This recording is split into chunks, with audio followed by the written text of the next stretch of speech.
आदाब सत श्री अकाल। मेरे चैनल डेको आर्टिस्टा में आप सभी का स्वागत है।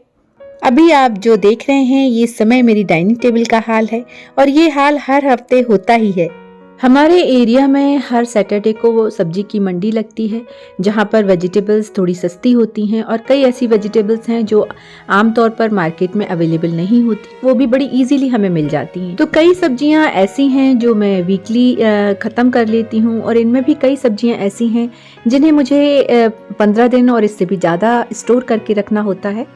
आलू, प्याज और लहसुन को मैं टोकरी में न्यूज़पेपर बिछाकर पहले ही स्टोर कर चुकी हूँ।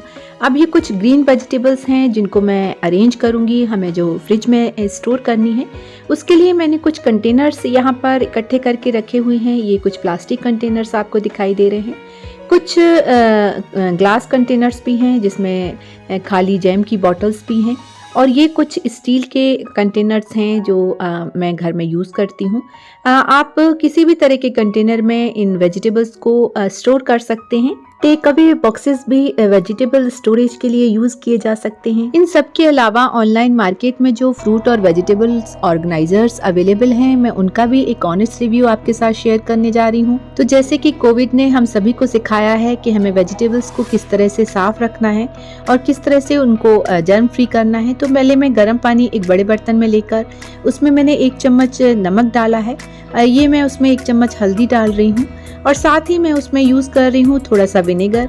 तो इसमें मैं अपनी ग्रीन वेजिटेबल्स को थोड़ी देर डिप करके रखूँगी। तो भिंडी लेडी फिंगर जिसे बोलते हैं उसे मैंने अच्छे से थोड़ी देर डिप करने के बाद एक टॉवल पर उसको ड्राई होने के लिए छोड़ दिया है। भिंडी को घर में छोटे बड़े सभी बहुत पसंद करते हैं, तो भिंडी हमारे यहाँ हफ्ते में कम से कम 2 बार बनती है। टॉवल पर थोड़ी देर इसे सूखने देंगे और ये देखिए अब भिंडी बिल्कुल अच्छी तरह से ड्राई हो चुकी है। तो भिंडी स्टोर करने का मेरे पास 2 तरीका है। कई बार जब मुझे जल्दी होती है तो मैं भिंडी को इसी तरह से एक एयर टाइट जार में, प्लास्टिक कंटेनर में अच्छे से इसको स्टोर कर देती हूँ। कंटेनर के नीचे मैंने एक पेपर टॉवल बिछाया है, वो अगर कोई एक्स्ट्रा नमी होती है तो वो अच्छे से इसे सोख लेता है और हमारी भिंडी काफ़ी लंबे टाइम तक बिल्कुल फ्रेश बनी रहती है। इसके अलावा जब मेरे पास टाइम होता है तो मैं भिंडी को चॉप करके इस तरह से भी स्टोर करती हूँ। चॉप करके भिंडी को एक प्लास्टिक एयर टाइट बॉक्स में बस इस तरह से नीचे पेपर टॉवल बिछाकर स्टोर कर लीजिए। इस तरह से भी भिंडी को आप 15 से 20 दिन के लिए फ्रेश रख सकते हैं। तो अब आते हैं हम नींबू पर। तो देखिए आजकल नींबू जो है मार्केट में बड़े महंगे मिल रहे हैं और नींबू क्योंकि गर्मियों का मौसम है, हम सभी शिकंजवी पीना पसंद करते हैं। तो नींबू स्टोर करने के लिए मैंने नींबू को अच्छे से वॉश करके ड्राई कर लिया है और उनके ऊपर मैंने ऑयल का एक लेप लगा दिया है। तो ऑयल की एक कोटिंग से ये ड्राई नहीं होंगे और बिल्कुल फ्रेश होंगे। और एक ग्लास जार में, एयर टाइट ग्लास जार में इस तरह से मैंने इनको रख लिया है और इनको आप फ्रिज में 1 महीने भी स्टोर करिए, ये आपको बिल्कुल फ्रेश मिलेंगे। अब हम आते हैं कॉलीफ्लावर पे। कॉलीफ्लावर को स्टोर करने के लिए जो एक्स्ट्रा डंठल वगैरह हैं, एक्स्ट्रा पत्ते हैं, इनको मैं अच्छे से निकाल देती हूँ।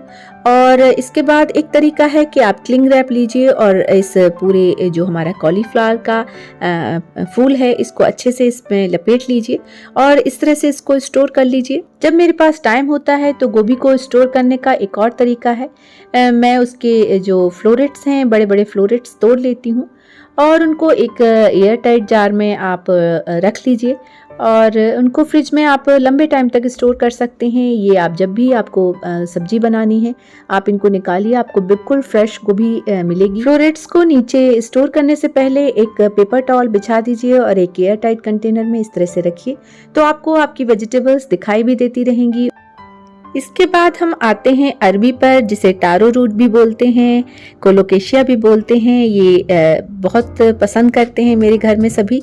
मैं आपके साथ इसकी एक रेसिपी शेयर करूंगी जो मेरी मम्मा की रेसिपी है।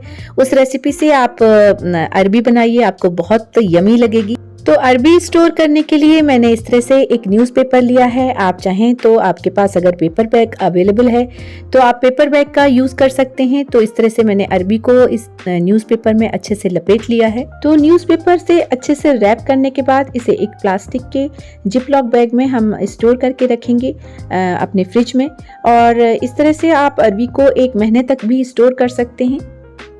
ऑनलाइन मार्केट में इस तरह के वेजिटेबल ऑर्गेनाइजर्स बड़े इजीली अवेलेबल हैं। ये बड़े काम के हैं, मैं इनको यूज़ करती हूँ। देखिए ये जो ऑर्गेनाइज़र है इसमें 3 सेक्शंस हैं।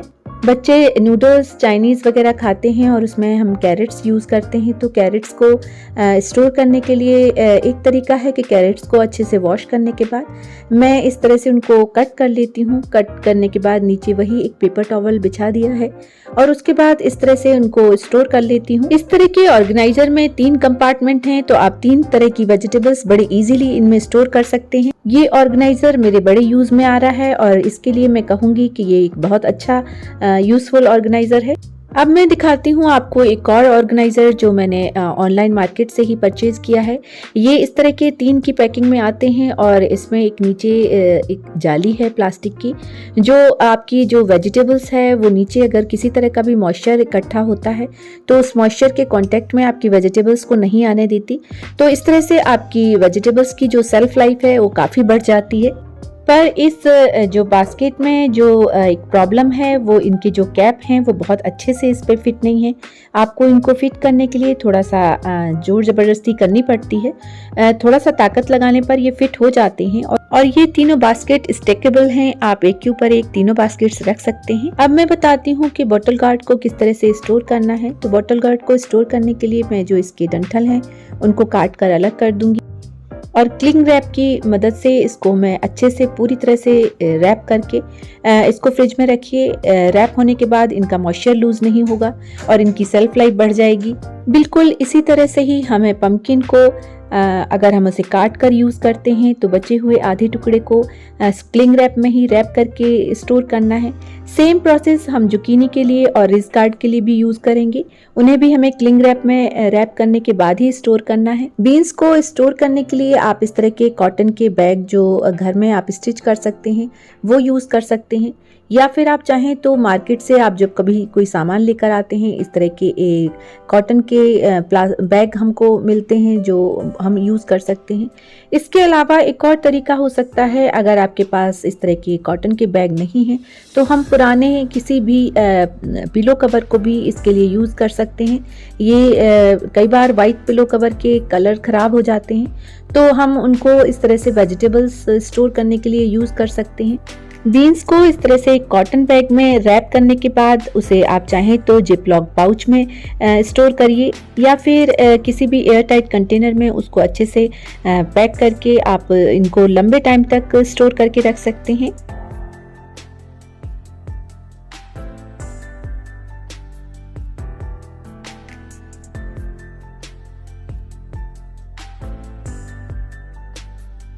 अब मैं बताती हूँ कि मैं टमाटोज को किस तरह से स्टोर करती हूँ। तो जब मैं टमाटर खरीदती हूँ तो मैं ध्यान रखती हूँ कि मैं कुछ टमाटर लेती हूँ जो बहुत पके हुए पूरी तरह से लाल होते हैं, जिन्हें मैं जल्दी ही 2-4 दिन के अंदर ही यूज़ करने वाली हूँ। इसके अलावा कुछ टमाटर मैं इस तरह के खरीदती हूँ जो थोड़े से पीले हैं। जो थोड़े से कम पके टमाटर हैं उन्हें आप इस तरह से टोकरी में रख कर अपने किचन प्लेटफॉर्म पर रख सकते हैं। दूसरा एक तरीका और है जिस तरह से मैं टमाटर को स्टोर करती हूँ। तो मैं टमाटर अगर मैंने ज़्यादा खरीद लिए हैं तो टमाटर को मैं चॉप करके ग्लास के एयर टाइट कंटेनर में इनको स्टोर कर लेती हूँ। टमाटो को प्रिजर्व करने का एक और तरीका मैं यूज़ करती हूँ। जब टमाटर बड़े सस्ते आ रहे होते हैं तो मैं सिंपली टमाटर को चॉप करके ग्राइंडर में अच्छे से ग्राइंड कर लेती हूँ। इसमें आप चाहें तो थोड़ा सा नमक और चीनी मिला सकते हैं, पर मैं इसमें कुछ भी नहीं मिक्स करती। और ये मैंने आपको थोड़ा सा टमाटो प्यूरी फ्रीज करके दिखाई है। इस तरह से इनके क्यूब्स निकाल लीजिए और उसको जिप लॉक पाउच में आप अच्छे से स्टोर करके रख सकते हैं। लास्ट ईयर जब टमाटर बहुत सस्ते हुए थे तो मैंने इस तरह से टमाटरों को प्यूरी बनाकर फ्रीज कर लिया था। ये देखिए काफ़ी सारे अभी भी बचे हैं जो मेरे यूज़ में आ रहे हैं।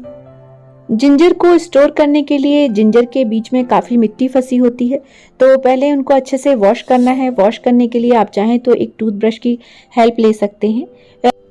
पुराने टूथब्रश से रगड़ते हुए देखिए बीच में फंसी हुई मिट्टी मैंने अच्छे से क्लीन कर दी है।